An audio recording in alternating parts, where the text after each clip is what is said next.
When I stepped inside that night, all I wanted was quiet. After another 14-hour grind at the firm where my boss loved to say, "If you're not exhausted, you're not working hard enough," my body felt like it had been carved from stone and fatigue. I was ready for nothing more than to collapse into bed. The house was still, the lamps casting a warm low glow, and I assumed Amalia was already deep in sleep.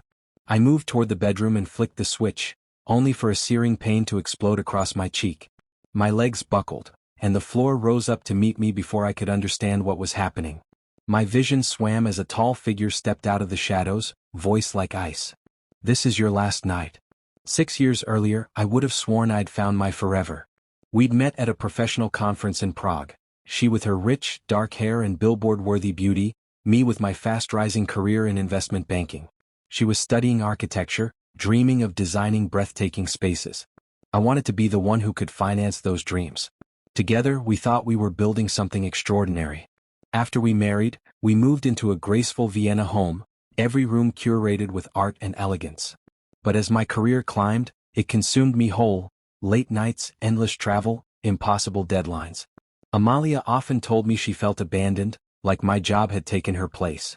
I tried to patch the cracks with expensive gifts and weekend escapes, but something essential was slipping away. She became guarded, her laughter reserved for phone calls she took in another room. When I asked, she'd say it was just friends. I told myself to trust her. Then came the Zurich trip.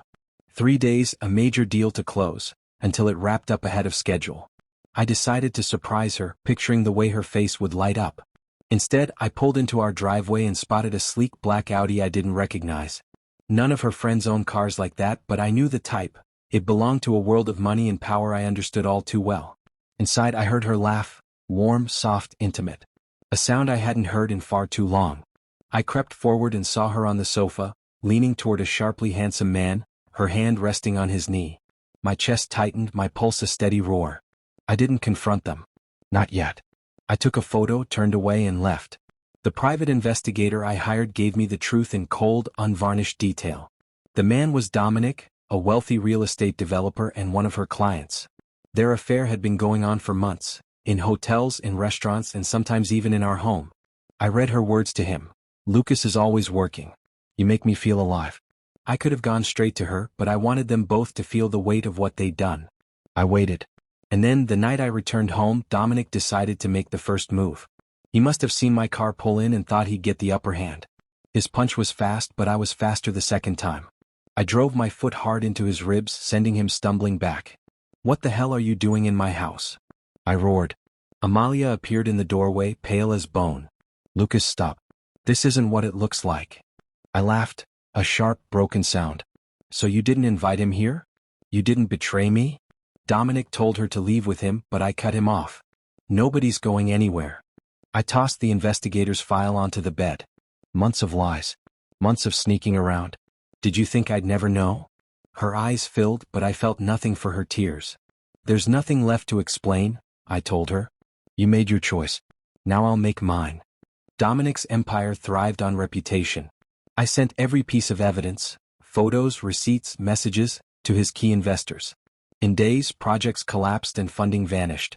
For Amalia, I went to her firm's HR department with proof she'd used work hours and company resources for her rendezvous. She was suspended, her career in ruins. The following morning, I filed for divorce. The court granted me the house, most of the assets, and the only thing I really wanted, my self-respect. Months later, I heard Dominic had fled abroad after his company went under. Amalia was scraping by on freelance jobs, living in a cramped apartment. She tried to reach out, but I never answered. I rebuilt. My career, my health, my peace. That night I thought my life had ended, but it was only the start of a different one. Betrayal taught me what I'd been blind to for too long, that loyalty is priceless, and I was done accepting anything less.